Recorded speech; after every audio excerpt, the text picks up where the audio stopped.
The worst ways for a human to die, according to science. Oh, I've read this before. Oh, okay.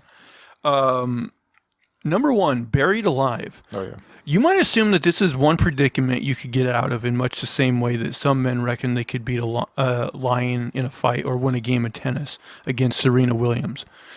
I mean, people think they could do that. I don't. Surely it's just a matter of punching your way out of the coffin and then scooping your way to freedom through a few paltry feet of dirt, right?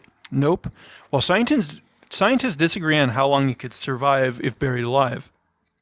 There are estimates ranging from 10 minutes to 36 hours, with very few people willing to volunteer for the testing in this field. They do agree that you are almost certainly screwed. If you're buried in a coffin, you have to somehow get out of the sturdy box with your bare hands, and once you run out of oxygen attempting to do so, it's game over.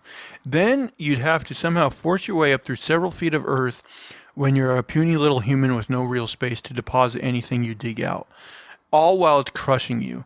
A daredevil who tried to escape from being buried alive managed to make it 4 feet before almost dying and needing to be rescued. While famous escapologist Harry Houdini and Allen also couldn't manage it. It reminds me of that scene in like Kill Bill Volume 2 where she's got to escape. Next, radiation sickness.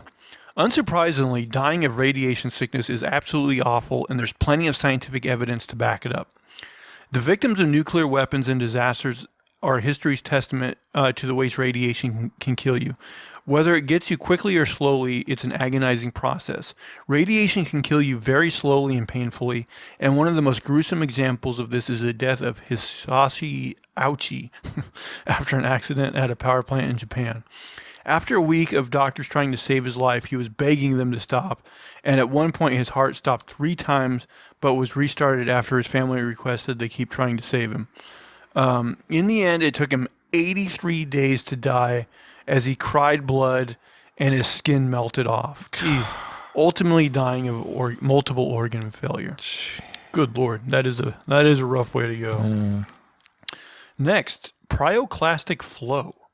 The most deadly part of a volcanic eruption, a pyroclastic flow, is the fast-moving cloud of gas and volcanic matter which spreads out following an eruption.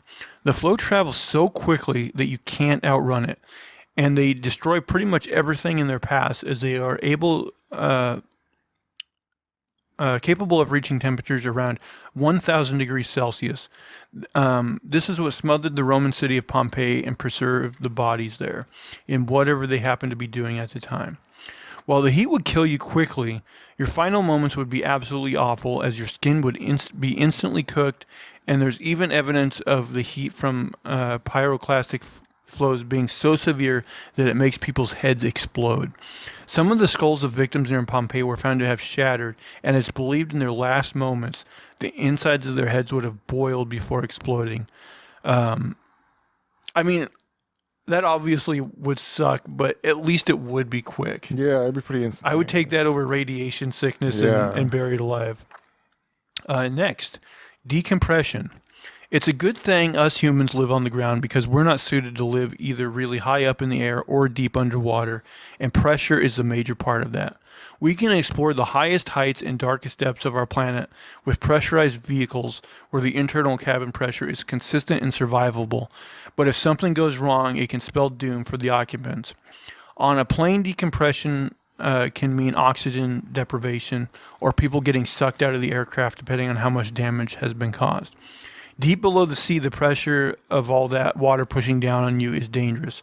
And if you rise out of the water too quickly, you can suffer from decompression sickness, also known as the bends. In 1983, a group of divers died from explosive decompression following a diving bell accident, with a study from the American Journal of Forensic Medicine and Pathology finding that 3 of the divers were instantly killed when the change in pressure caused the air and fluids inside them to expand, rupturing their bodies. The 4th diver was completely disintegrated, and the study notes that parts of him were scattered around the place, needing to be collected in plastic bags, though his liver was recovered completely intact. When it comes to figuring out what the worst execution in history is, there's a lot of contenders for the top spot, which isn't exactly a ringing endorsement of human beings being nice people. There's the guy who was repeatedly dunked into a vat of boiling water after Henry VIII decided to change his punishment. And when you're facing being hanged, drawn, and quartered, it's hard to think what could be worse. Dunked 3 times into boiling water, Richard Roos was executed, and people looking on were horrified. Then there was a Roman punishment, which involved a condemned person being stuffed into a sack along with a bunch of animals tipped into the river. So you drown and also get torn to shreds in the panic. And those poor animals didn't do anything. I know. Man, people got to leave animals alone. I know. A lot of animal cruelty on this show. Yeah. And then finally, sheer incompetence. Dying is not much fun in the first place, but if something is going to kill you, then you'd probably prefer they didn't make an absolute mess of it. Spare a thought for a poor old Margaret Pole, who took 11 swings of the axe to die, in large part because the main executioner was away on business, and the work experience kid made an absolute hash of it. She suffered multiple blows to her head and her back before she died. Yeah, which sounds like a horribly unpleasant way to be killed. Was this guy cross-eyed or something? Yeah, I wonder if they're like, boy, you do it. It's just like this little kid like, can't chop. He can't even like hold the weight of the hat. He barely, yeah, and plus he's like almost blind. Terrible. Hitting her back. I mean, God. I don't know. Like, would you rather die from the guy that couldn't chop your head off well, or the vat of boiling water? At least, like I said, the volcanic flow would be quick. Yeah, I'd go with the volcanic flow for now. But if I had to choose one of these other ones, whew, I don't know. I still think radiation's the worst. I mean, that one definitely takes the longest, or it did in that guy's case, but whew. But I'm so claustrophobic that being buried to death. Oh, yeah. Like, that one would be tough. Yeah. These would all be tough, but I don't know. I honestly don't know if I had to choose between the 83 days of painful radiation or the 10 minutes of suffocating in a coffin. Mm-hmm. I don't know which I'd choose. That's how bad the claustrophobia would be.